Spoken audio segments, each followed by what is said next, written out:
त्यांना आणि आपण सर्व मोठ्या संख्येनं या सभेला जे मराठी अभिमानी बंधू भगिनी उपस्थित आहात, तुम्हाला मी सर्वांना प्रणाम करतो. मित्रांनो, अलीकडेच काही राज्यामध्ये निवडणुका झाल्या आणि त्यामध्ये पश्चिम बंगालमध्ये एक मोठं परिवर्तन घडून आलं. हे परिवर्तन कसं घडलं आणि भाजपला तिथं विजय कसा मिळाला, तर तिथले सर्व हिंदू एकवटले, जे पूर्वी कधी घडलं नव्हतं. असा इतिहास तिथल्या हिंदूंनी घडवला आणि म्हणून भाजपला हे यश मिळालं, हे त्यांनी लक्षात घेतलं पाहिजे. मित्रांनो, इथं त्या निवडणुकीचा निकाल जाहीर झाल्यानंतर इथल्या भाजपच्या नेत्यांनी जाहीर करून टाकलं, पुढच्या निवडणुकीत आम्ही 30 जागा मिळवू. मी त्यांना विचारतो, अरे 40 जागा का नाही बोलत? 40 म्हणा ना.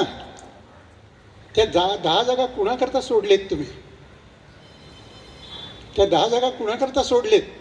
तर त्यांना माहिती आहे त्या जागा आपल्याला कधीच मिळणार नाहीत, कधीच मिळणार नाहीत.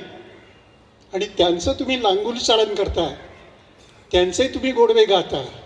आणि हे 30 मतदारसंघ ज्यांचे आहेत ते आपण सर्व मराठी, हे सगळे मराठीचे मतदारसंघ आहेत, त्यांना तुम्ही धुडकावता, त्यांच्या मागणीचा तुम्ही विचार करत नाही. हे आम्ही एवढे दिवस सहन केलं, 30-40 वर्ष सहन केलं, आंदोलनं केलीच. तुम्ही फक्त आश्वासनं देत राहिला. मला माहिती आहे, मगू पक्ष जो मराठी करता लढत होता आणि ज्यानं राज्यही केलं होतं, तो हळूहळू अशक्त होत गेला, कमकुवत होत गेला. आणि अशा वेळी भाजपनं या मराठीच्या लढ्यात उडी घेतली.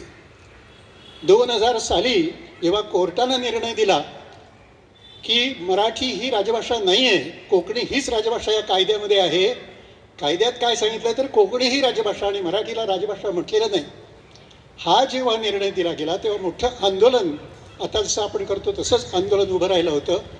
आणि त्यावेळी भाजपचे नेते, त्यावेळेचे ते म्हणजे भाजपपुरतेच नेते होते, सरकारामध्ये नव्हते. मनोहर पर्रीकर आणि श्रीपाद नाईक यांनी या पणजीतच पत्रकार परिषद घेतली आणि जाहीरपणे सांगितलं की आम्ही जर सत्तेवर आलो तर आम्ही मराठी राजभाषा करू. त्यानंतर हे केव्हा झालं, ह्याची तारीखसुद्धा मला आठवते, 6 एप्रिल 2000 साली हे आश्वासन त्यांनी दिलं होतं. त्यानंतर मग त्याच वर्षीच्या मे महिन्यात 15 तारखेला बोडगेश्वराजवळ अधिवेशन झालं, भाजपचं राज्य अधिवेशन. लालकृष्ण अडवाणी त्या सभेला उपस्थित होते. त्यांच्या साक्षीनं आणि बोडगेश्वरांच्या साक्षीनं तिथं ठराव झालेला आहे त्या अधिवेशनामध्ये की भाजप मराठीला राजभाषेचं स्थान मिळवून देईल. किती आश्वासनं! मनोहर पर्रीकरांनी दुरुस्ती विधेयक देखील मांडलं होतं विधानसभेमध्ये, पण ते चर्चेला आलं नाही. आंदोलनं चालूच होती आणि मनोहर पर्रीकर सतत आम्हाला आश्वासनं देत होते. लक्ष्मीकांत पार्सेकर तर म्हणाले होते की कोणत्याही परिस्थितीत आम्ही हे मराठीचं विधेयक मान्य करू, संमत करून घेऊ, अशी आश्वासनं, दणदणीत आश्वासनं तुम्ही दिलीत लोकांना. लोकांनी विश्वास ठेवला आणि शून्यातून भाजपला सत्तेवर नेऊन बसवलं. हे कुणी बसवलं? हे कुणी बसवलं? त्या 10 आमदारांनी बसवलं का तुम्हाला सत्तेवर? हे आम्ही त्यांना सत्तेवर सत्ता मिळवून दिली. आणि सत्ता प्राप्त झाल्यानंतर ते सगळं काही विसरून गेले. तेव्हा आता या सरकारला ठणकावून सांगायला पाहिजे की हे आता चालणार नाही.